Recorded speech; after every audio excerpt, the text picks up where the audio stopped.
Hello, old fine folks. We're still here at Cycle Camp, as you can still see. We are leaving for Alaska in 5 or 6 days, first of July. We've got a couple more stops to make, but today I'm going to divert and take a little talk about an unfavorite subject of a lot of people, and that is riding in the wind.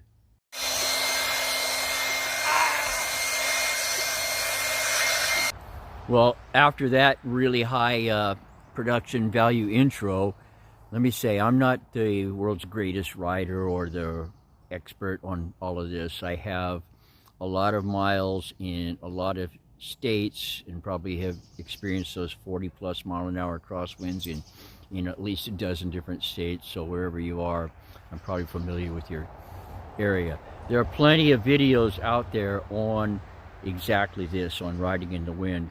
And I'm going to give you a quick synopsis of that in a minute, and you can save your time and just turn off the video after that. However, what I want to go into, I have some experience in aircraft design, performance, landing gear, which translates a lot into my understanding of the motorcycle. And we want to do a little discussion of why we do what we do, why the motorcycle behaves as it does, and how we can feel more comfortable. I find personally that if I understand why I'm doing something, I'm more likely to do it and be comfortable with it. So that being said, let's take a look at a couple of the things that people say right off. One of the first things that people are going to tell you is get yourself a heavy motorcycle with a low center of gravity and a lot of open space so the air can blow through it. Well, that's not always the option, and certainly it's not with the DR650, which is, 350 pounds empty, and I have all this additional area back here acting as a big sail. It's anything but short. So that's not necessarily the answer. Those are the things that kind of help. So if you want to avoid listening to my yammering for the next 15-20 minutes or whatever it takes me to wander through this, let's take a look at the wind from the left side just at random. There is one reason why the wind from the left is a little tougher than the wind from the right, but the principles apply the same. And what we should do about it. This is the common methods, and they are effective, and they are the answers that I come to in conclusion. But let's take a look at what's needed to be done. Probably number one in all cases, lighten your grip. You should only be just basically encircling your hand grips on both sides. Do not be trying to steer the motorcycle with your handlebars. We'll talk about that. If the wind's from the left, right foot firmly on the foot peg, hard on it. Take some of your weight off. You're not going to stand up because you're going to increase your sail area, but you're really going to take the weight off of your butt. Right knee into the tank, hard. Pushing into the hard. And left knee, if it's very windy, swing that out just a bit. And you're going to find this solves 90% of your problem, going to make your whole life easier, going to make it a lot more relaxing. But why do we do this? Let's take a look at that. Wind is trying to steer you, turn you off of the highway as you ride along. So one of the most important things to understand is how we turn and why we turn. Airplanes and motorcycles have a lot of similarity in that they don't turn flat. They're not like cars. That would be incredibly uncomfortable and inefficient. So they bank, they lean. They lean and then they turn. In airplanes, we can bank and crank.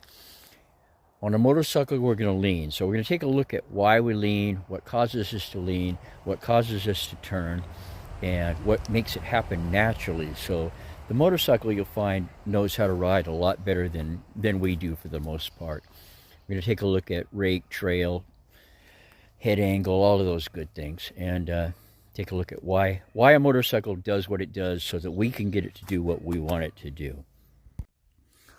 When we look at the front of the DR650, we're going to see several of these elements here that cause us to steer and allow us to steer. This is the rake angle. This is the angle that the forks come down to, and there's a projected point in the ground here, somewhere around here, where this aims to. You have a little caster here. You've got a little forward lead of the axle. You've got wheel diameter. All of these things affect the trail, which is how far behind this line this contact patch is. Now the contact patch is the point where the tire touches the ground. One of the things that's interesting in this soft surface is how ill-defined the contact patch is. It really is. It would be more apparent if this was on pavement. And this shows us a lot where if we were in sand or something like that, this contact patch could be moved up here, and this is why we have such a tendency in soft surfaces for the wheel to potentially tuck. It's also why it's very valuable to keep the power on and keep the weight off the front wheel. I'm diverging a little bit in discussion, but these 2 points are very, very important. Motorcycles turn just like an airplane because they lean first and then they turn. There are several reasons they might lean, and I don't want to get controversial here, but the main reason we lean when we're riding on paved surfaces and not in the wind is through countersteering. Countersteering is steering, quote, the opposite direction, pushing on the left-hand bar to turn left. That's where the misconception comes. You don't countersteer by pushing on the left-hand bar to turn left. You push on the left-hand bar to lean left. As you turn this wheel outward, the wheel effectively runs out from underneath the motorcycle, and the motorcycle falls to the left. And what you'll find is that no matter what you think is happening, that wheel goes into trail, lines up with the motorcycle, and turns in the direction that you are turning. When the wind hits us from the left, due to the fact that our contact patch is behind the line of our steering axis, the wheel turns to the right instantaneously with the gust, which immediately banks us to the left, which immediately causes the front wheel to come into line and turn to the left and establish a left turn and correct it. In other words, the motorcycle knows exactly what to do without your input. However, as soon as that happens, if your hands are on those bars, just like in gravel, mud, soft surfaces, this is very, very similar. You are going to react by trying to stop it. As you get hit, your hand is going to push on that left bar, and you are going to over-tighten that turn. Or you're going to prevent the front wheel from following as it should. So the bottom line is the motorcycle knows how to ride better than we do. Anybody driving a lot of gravel knows that. You'll see even street bikes that are not set up at all for the dirt get loose without a rider and a throttle lock on, performing perfectly well in grass and sand and everything else. Motorcycles just don't want to fall down by themselves. They need our input. So let's not give it to them. We are the ones that build up these oscillations and terrify ourselves in the wind. If you let the bike sort of do its own thing and do the corrections with your knees, with your weight, with the pressure on the tank, you will find it's much more relaxing.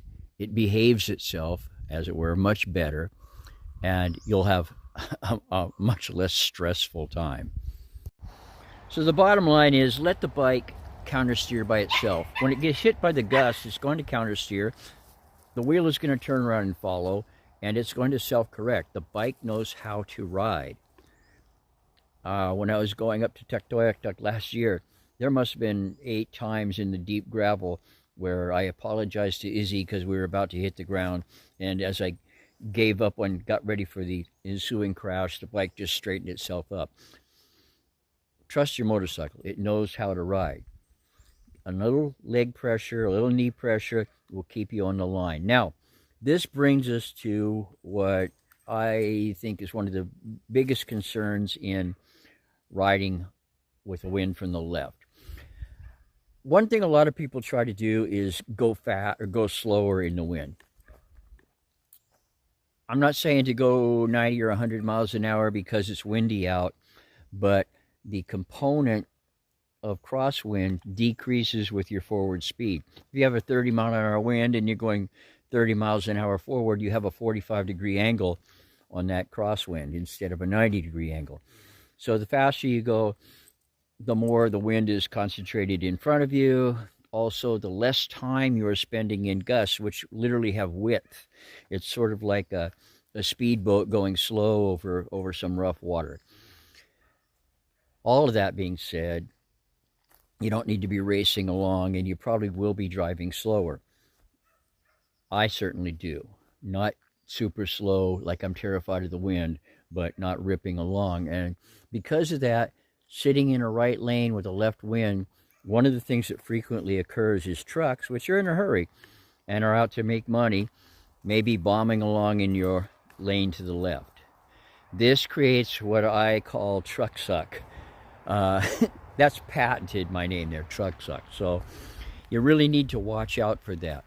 If you're going along and a truck comes up beside you, you need to be watching in the mirror and be aware that that's about to happen, because he's going to stop that airflow, and it's going to, you've got yourself pre-leaned into that wind, it's going to pull you right towards that truck.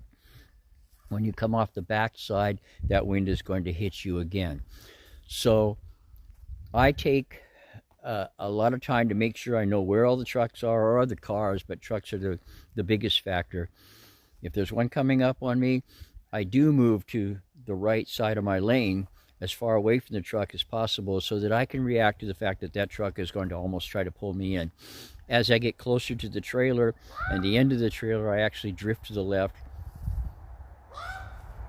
Well, that's a noisy bird.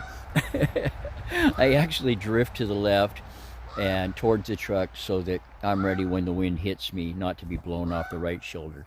But just another thing to be aware of and prepare yourself for.